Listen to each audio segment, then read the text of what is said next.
Hello, good morning everyone. मैं अनिल कुमार आज पुनः आप लोगों का आपके सबसे पसंदीदा YouTube channel Anil English classes में मैं हार्दिक स्वागत करता हूं। पिछले क्लास में हम लोग जहां तक पढ़ाई कर लिए थे, आज उनसे आगे की पढ़ाई करेंगे। पिछले क्लास में आप लोगों ने देखा था जो प्रेजेंट परफेक्ट कंटिन्यूअस टेंस यानी प्रेजेंट का चौथा पार्ट स्टार्ट हुआ था, और प्रेजेंट के चौथा पार्ट में आपने देखा था डिफिनेशन, एग्जाम्पल, स्ट्रक्चर, आइडेंटिफिकेशन, ये सारे चीज समाप्त हो गया था और स्ट्रक्चर का काम स्टार्ट हुआ था। पिछले क्लास में देखे होंगे आप लोगों ने जो मैं स्ट्रक्चर फॉर अफर्मेटिव सेंटेंस का जिक्र कर रहा था। एक बार ध्यान से फिर देखिएगा। एस, ये है टी, टी के बाद क्या होता है R U C T U R E. Structure for affirmative sentence, ये प्रेजेंट परफेक्ट कंटिन्यूअस का अब हम लोग जो स्टार्ट क्या किए हैं, स्ट्रक्चर बेस्ड जो काम होता है। सबसे पहले इसमें किसका काम होता है, स्ट्रक्चर फॉर अफर्मेटिव सेंटेंस, यानी वाक्य जब अफर्मेटिव में रहेगा तो उसे अंग्रेजी में किस संरचना के द्वारा, किस स्ट्रक्चर के द्वारा अंग्रेजी में क्या करेंगे, कन्वर्ट। आइए ध्यान से देखिए, बेहद आसान चीज है, लेकिन ध्यान से देखने पर, थोड़ा सा यहाँ पर कंसंट्रेशन बनाए रखने पर। आइए, इसका स्ट्रक्चर वैसे मैंने पिछले क्लास में लिख दिया था, लेकिन पुनः आज लिख रहा हूं ताकि समझाने में हमें मदद मिले। स्ट्रक्चर इसका होता है, सबसे पहले आता है सब्जेक्ट, सब्जेक्ट के बाद आता है हैज या हैज ऑब्लिक हैज, दोनों में से कोई एक ही आएगा। किसके अनुसार, सब्जेक्ट के अनुसार। Plus been, plus before, plus other words,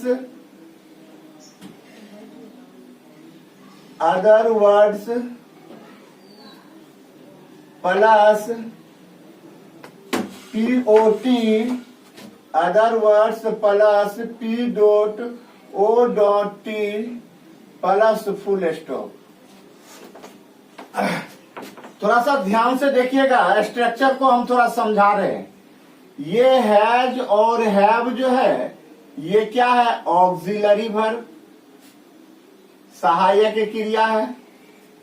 ये ऑक्सिलरी वर्ब जो होता है, ये हमेशा आता है अकॉर्डिंग टू सब्जेक्ट। किसके according, according to subject. A to subject लिखे हैं, A for according to subject, according to subject. अब देखिए, आप सभी को मालूम है यदि सब्जेक्ट सिंगुलर होगा, सब्जेक्ट यदि हम लोगों का सिंगुलर होगा तो ये लेकर आता है हैज। जब हम लोगों का सब्जेक्ट प्लूरल होता है, जब हम लोगों का सब्जेक्ट प्लूरल होता है, तब यह लेकर आता है हैव, है ना। सिंगुलर सब्जेक्ट के साथ हैज, प्लूरल सब्जेक्ट के साथ हैव। इसमें भी एक ध्यान देने योग्य बातें हैं। ध्यान देने योग्य बातें क्या है,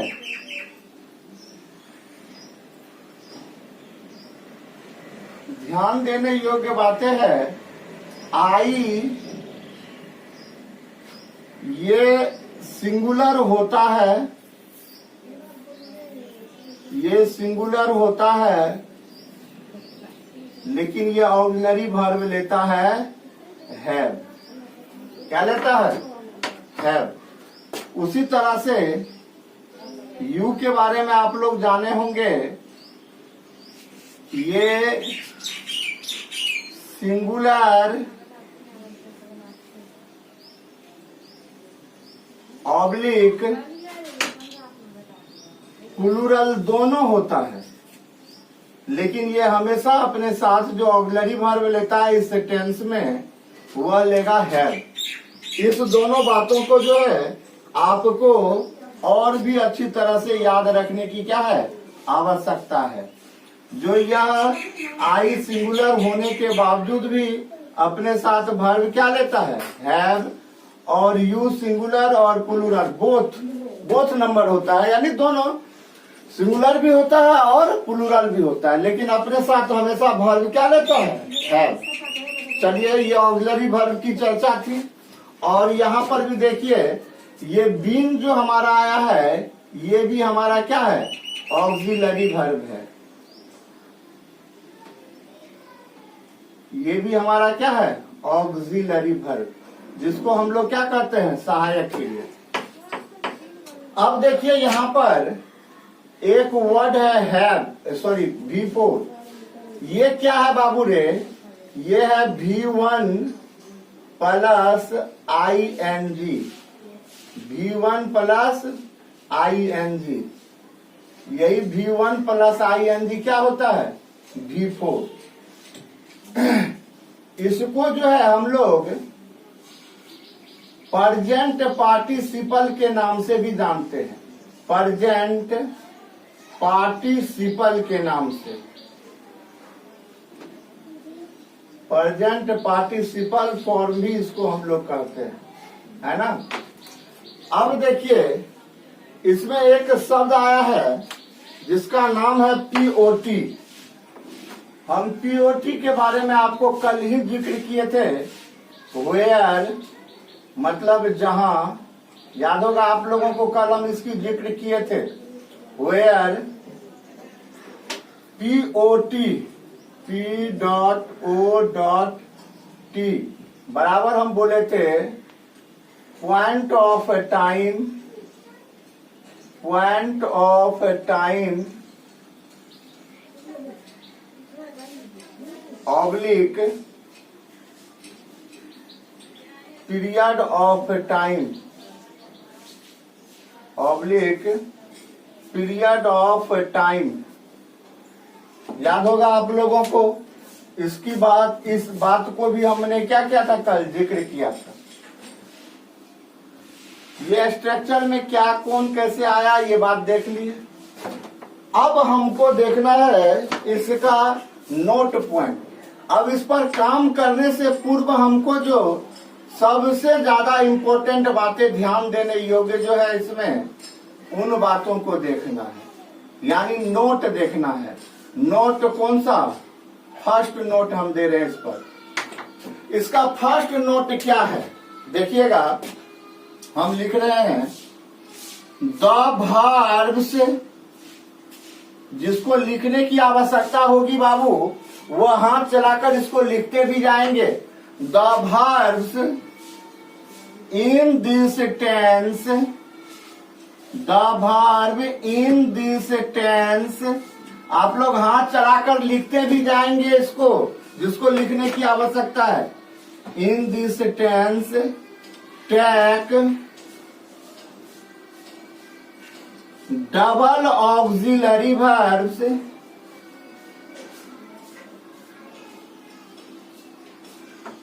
double auxiliary verbs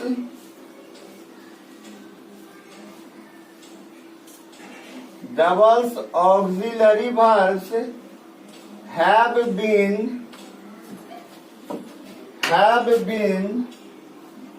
comma has been comma has been before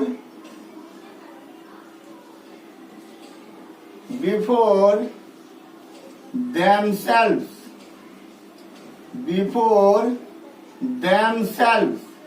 ध्यान देके देखिएगा बाबू क्या कह रहा है। कह रहा है पहला नोट है the verbs in this tense take double auxiliary verbs have been has been. कह रहा है इसमें दो ऑक्सिलरी वर्ब लेता है सहायक क्रिया, कभी ले लेगा हैव बीन कभी ले लेगा हैज बीन। यानी इस क्रिया के साथ हैव बीन का भी आना सही होगा और हैज बीन का भी आना सही होगा। हैज बीन कब आएगा, हैव बीन कौन कब आएगा, इस बात का जो है इस बात को कौन जो है क्लियर करेगा। तो इस बात को क्लियर करता है सब्जेक्ट। सब्जेक्ट का कौन, उसका पर्सन और उसका नंबर। जो सब्जेक्ट किस पर्सन में है और किस नंबर में है, इस बात की जानकारी के अनुसार ही या तो हैव बीन आएगा या तो हैज बीन आएगा। अब देखिए इसका हिंदी क्या होता है। बच्चे हिंदी के लिए बहुत लालायित रहते हैं। The verbs in this tense, यानी इस काल में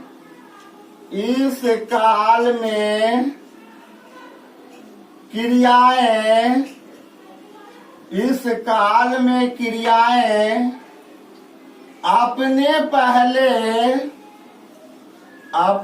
पहले या बोल सकते हैं स्वयं से पहले, अपने पहले या स्वयं से पहले या बोल सकते हैं खुद से पहले। इस काल में क्रियाएं अपने पहले या स्वयं से पहले या खुद से पहले दो सहायक क्रियाएं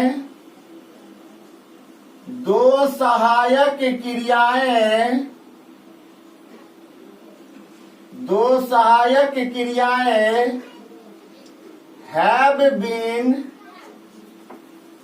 दो सहायक क्रियाएं have been comma has been लेता है। पहला स्टार पॉइंट यानी पहला note, the verbs in this tense take double auxiliary verbs have been comma has been before themselves. कहने का अर्थ हुआ इस काल में क्रियाएं अपने पहले या स्वयं से पहले या खुद से पहले दो सहायक क्रियाएं have been comma has been लेता है। अब हैव बीन लेगा कभी हैज बीन लेगा, हैव बीन लेगा या हैज बीन लेगा। इस बात को क्लियर कौन करेगा, इस बात को क्लियर करेगा सब्जेक्ट। सब्जेक्ट भी किस आधार पर, अपने पर्सन और अपने नंबर के आधार पर। जो सब्जेक्ट किस पर्सन और किस नंबर में है उस आधार पर ये क्या आएगा। इसके लिए मैं आपको बता दिया हूं, जब सब्जेक्ट सिंगुलर होगा तो हैव, सब्जेक्ट जब प्लूरल होगा तो हैव। नोट में भी लिखा है जो आई फर्स्ट पर्सन का सिंगुलर होता है लेकिन इस टेंस में हमेशा हैव लेगा। यू भी सिंगुलर और प्लूरल बोथ नंबर होता है, सिंगुलर भी होता है प्लूरल भी होता है, लेकिन अपने साथ ये हमेशा ऑक्सिलरी वर्ब हैव लेता है। कोई दिक्कत? जिसको लिखना है बाबू थोड़ा सा जल्दी से हाथ चलाकर लिखिए। मैं अब सेकंड पॉइंट का डिस्कशन करूंगा, यानी सेकंड नोट का डिस्कशन करूंगा। थोड़ा सा हाथ चलाकर लिखिए तेजी से।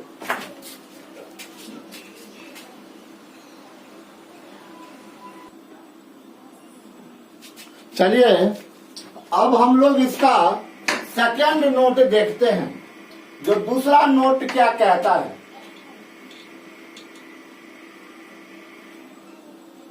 ध्यान से देखिएगा बोर्ड पर। The suffix ing, the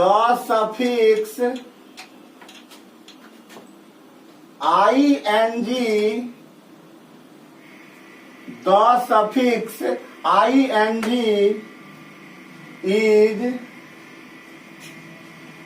added to the verb। The suffix ing added to the द वर्ब। कह रहा है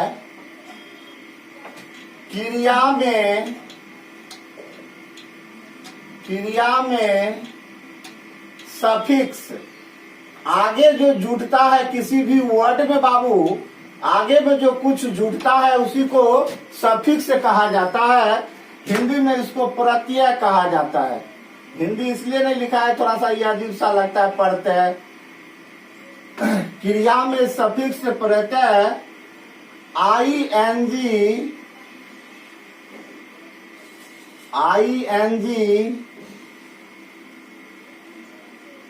जोड़ा जाता है या जुटता है। क्रिया में सफिक्स प्रत्यय ing जोड़ा जाता है या जुटता है। कहने का अर्थ है, अब इस पर थोड़ा सा एग्जाम्पल को देख लीजिए। सफिक्स के बारे में क्या बोले? The letters which is added after the word to make a new word is known as suffix। यानी जो कोई शब्द के बाद में जो जुड़ता है उसी को क्या कहा जाता है? सफिक्स कहा जाता है। जैसे इसमें आएगा प्ले, सपोज कीजिए, तो ये प्ले जो है इस वर्ब में नहीं आएगा, यानी इस वर्ब में नहीं, इस टेंस में प्ले नहीं आएगा। इस टेंस में आएगा क्या? तो हमारा वर्ब में क्या जुटा जाएगा? वर्ब में सफिक्स ing, यानी प्ले है तो इसमें जुटेगा ing, है ना। तब जो ये वर्ब का निर्माण होगा उस वर्ब का प्रयोग जो है इस टेंस में किया जाएगा। यानी ये जो वर्ब बना प्लेइंग, इस वर्ब का प्रयोग जो है जनरली इस टेंस में किया जाएगा।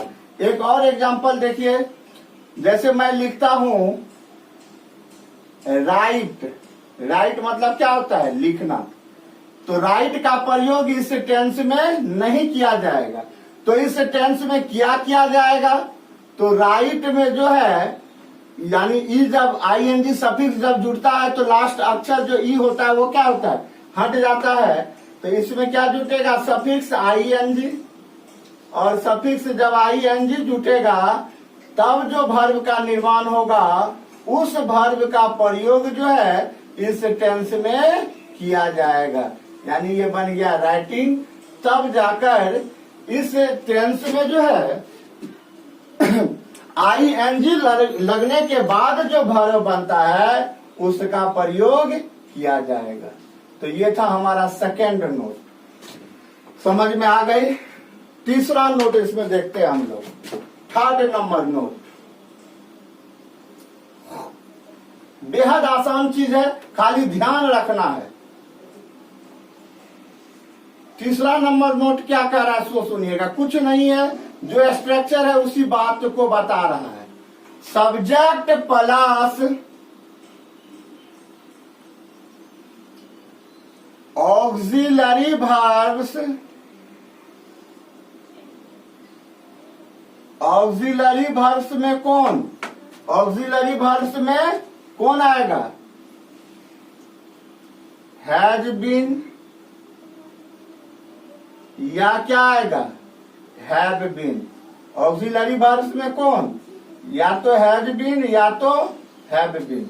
यानी इस टेंस में ये दोनों आता है। वो प्रयोग करने वक्त दोनों में से हमको क्या करते हैं? एक ही लेते हैं। Plus principal verb. Principal verb समझते होंगे, मुख्य क्रिया कहा जाता है बाबू। प्रिंसिपल वर्ब, प्रिंसिपल वर्ब जो होगा बाबू वह जो है किस रूप में होगा? तो प्रिंसिपल वर्ब जो होगा उस प्रिंसिपल वर्ब में ing क्या होगा? जुटा हुआ होगा। प्रिंसिपल वर्ब में ing क्या होगा? जुटा हुआ। और जब प्रिंसिपल वर्ब में ing जुटा हुआ होगा तब ये क्या बन जाता है? V4। तब इसका क्या नाम हो जाता है? Present participle form. क्या नाम हो जाता है इसका? Present participle form. कोई दिक्कत?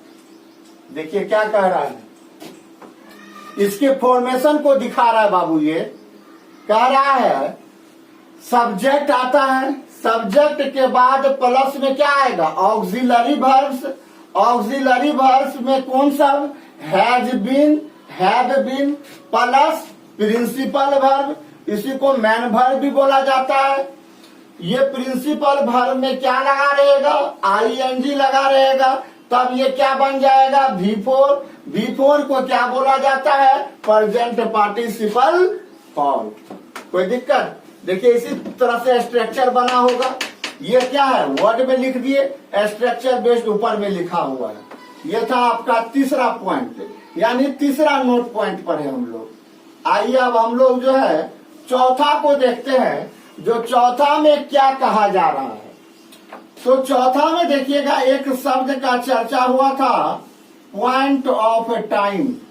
याद होगा, पॉइंट ऑफ टाइम का चर्चा हुआ था। पॉइंट ऑफ टाइम क्या है? तो कह रहा है it denotes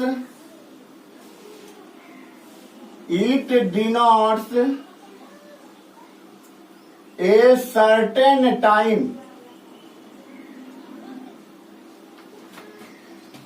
It denotes a certain time, यानी ये पॉइंट ऑफ टाइम जो है कह रहा है यह जो है एक निश्चित समय को दर्शाता है। किसको दर्शाता है? निश्चित समय को दर्शाता है। निश्चित समय को दर्शाता है। जो निश्चित समय को दर्शाएगा उसी को क्या कहा जाएगा? पॉइंट ऑफ टाइम कहा जाएगा। जैसे हम कहे सोमवार से, तो सोमवार देखिए क्या है बाबू? एक निश्चित दिन है, तो एक क्या हो जाएगा? निश्चित समय हो जाएगा।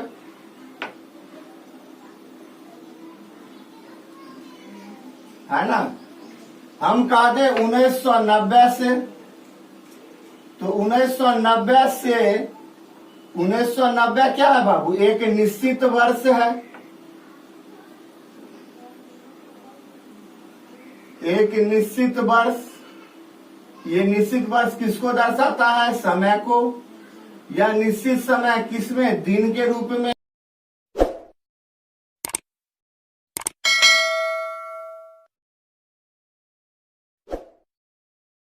इसमें समझाएंगे आपको, लेकिन अभी सिर्फ तो समझना है पॉइंट ऑफ टाइम।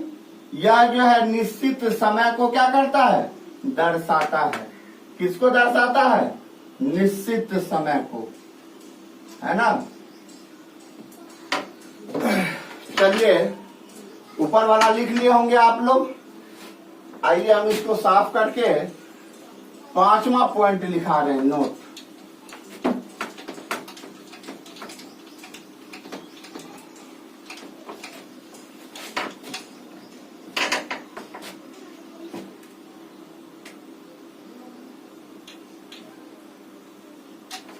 पांचवा हो जाएगा आपका period of time. Period of time ये किस चीज को दर्शाता है? It denotes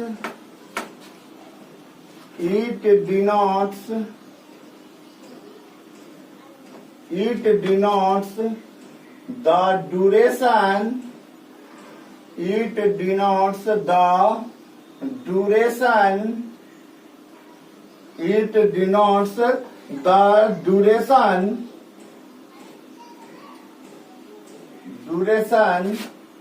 of time. It denotes the duration of time. कहने का अर्थ है यह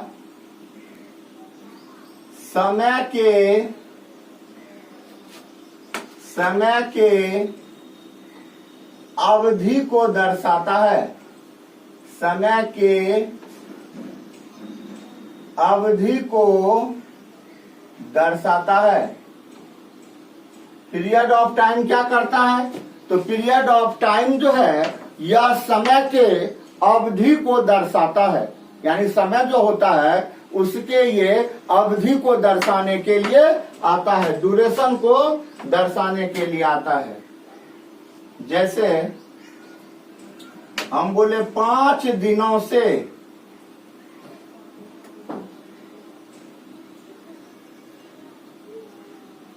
पांच दिनों से, तो ये 5 दिन क्या हो गया? अवधि हो गया, नहीं हो गया जी? अवधि किसका? समय का। अवधि समय का। जैसे हम बोले 8 महीनों से,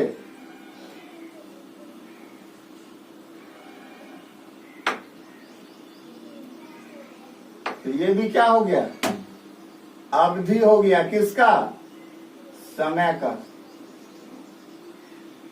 कोई दिक्कत? एटसेट्रा। इसी तरह से बहुत सारा अभी हम बताएंगे, इसको डिटेल में बताएंगे। अभी सिर्फ हम बता रहे पीरियड ऑफ टाइम। तो पीरियड ऑफ टाइम किसको? ड्यूरेशन को। ड्यूरेशन मतलब अवधि को, है ना। अब पॉइंट ऑफ टाइम किसको? सर्टेन टाइम को, यानी एक निश्चित समय को।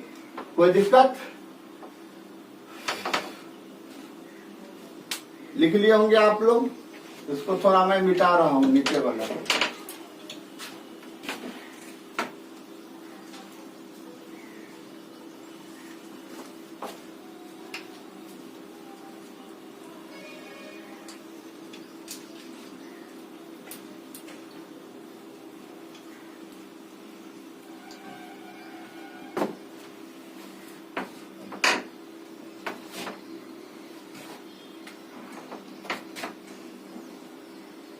Point number 6,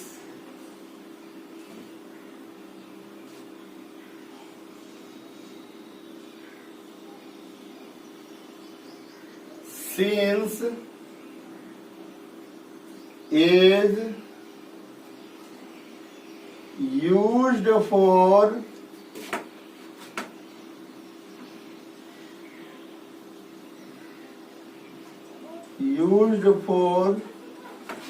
point of time, for point of time in this tense, point of time in this tense, in this tense कह रहा है since का प्रयोग, since का प्रयोग, since का प्रयोग इस काल में पॉइंट ऑफ टाइम के लिए, पॉइंट ऑफ टाइम के लिए, पॉइंट ऑफ टाइम के लिए किया जाता है। पॉइंट ऑफ टाइम के लिए किया जाता है, यानी सिंस का प्रयोग जो है इस काल में, यानी इस टेंस में किसके लिए किया जाएगा? पॉइंट ऑफ टाइम के लिए। आइए नेक्स्ट देखते हैं। आखिरी इसमें स्टार पॉइंट हम लोग देखते हैं, यानी नोट के रूप में देखते हैं। 4 FOR, 4 is used, 4 is used for, 4 is used for period of time, period of time in this tense, period of time in this tense।